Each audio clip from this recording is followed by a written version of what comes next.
everyone, let's get ready with me for আমাদের বাংলাদেশের টিকটকারদের একটা ধর্ম আছে। কি বলেন? সেটা হলো নষ্টামি। নষ্টামি বাংলাদেশ টিকটকারদের একমাত্র পেশা। কিভাবে? তারা যে কত ধরনের নষ্টামি করতে পারে আজকের ভিডিওতে কিছুটা দেখাবো।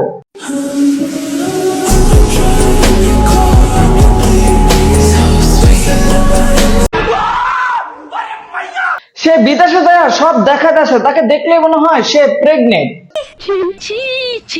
একেবারে সেম মডেল সানাই আপার মতো pregnant. But how it possible? Model সানাই আপার সাথে তার একটু পার্থক্য আছে। মডেল সানাই আপা 15 মাসের প্রেগনেন্ট আর এই আপু হচ্ছে 12 মাসের প্রেগনেন্ট। আমি তারা বলতে চাই আপনি চিকিৎসা করায় বাংলাদেশে আইসেন, তার আগে বাংলাদেশে আইসেন না। guys, আজকে আইসক্রিম ডে উপলক্ষে এগুলো আইসবার চ্যালেঞ্জ করছি উইথ মাই ফ্রেন্ড। তাদের দুই বোনের জ্বালায় সোশ্যাল মিডিয়ায় থাকাই যায় না, শুধু নষ্টামি আর নষ্টামি। তাদের নষ্টামি এমন পর্যায়ে চলে গেছে, নষ্টামির জন্য যদি জুতার বাড়ি পুরস্কার দেওয়া হয় আমি কনফার্ম সারা জীবন এদেরকে জুতাতে পিটালেও তাদের পুরস্কার শেষ হবে না। গজব বেইজ্জতি है। আর সেকেন্ড পুরস্কার যদি নীলজ্জ মার্কা পুরস্কার দেওয়া হয় তাও ওরা দুই বোনেই পাবে। মেয়েটা লজ্জা শরম বলে কিচ্ছু নাই। সুতরাং তাদেরকে নীলজ্জ মার্কা আর নষ্টামি পুরস্কার দেওয়া হোক। ঠিক বলেছো। এরা আসলে ভাইরাল হয়েছে লিঙ্ক দেখায়।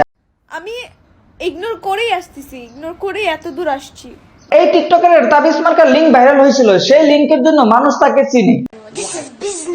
এদের মতো টিকটকের ভাইরাল হওয়ার কোনো রাস্তা নাই, কারণ তাদের ভিতরে কোনো ক্রিয়েটিভিটি নেই, আছে শুধু নষ্টামি। সঠিক বলেছে। আর এই নষ্টামি তারা দেশ বিদেশে করে বেড়ায়।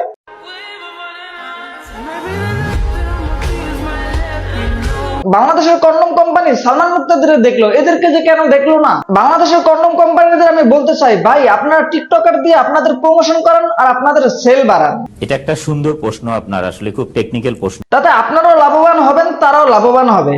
কথা কি ক্লিয়ার না ভেজাল আছে?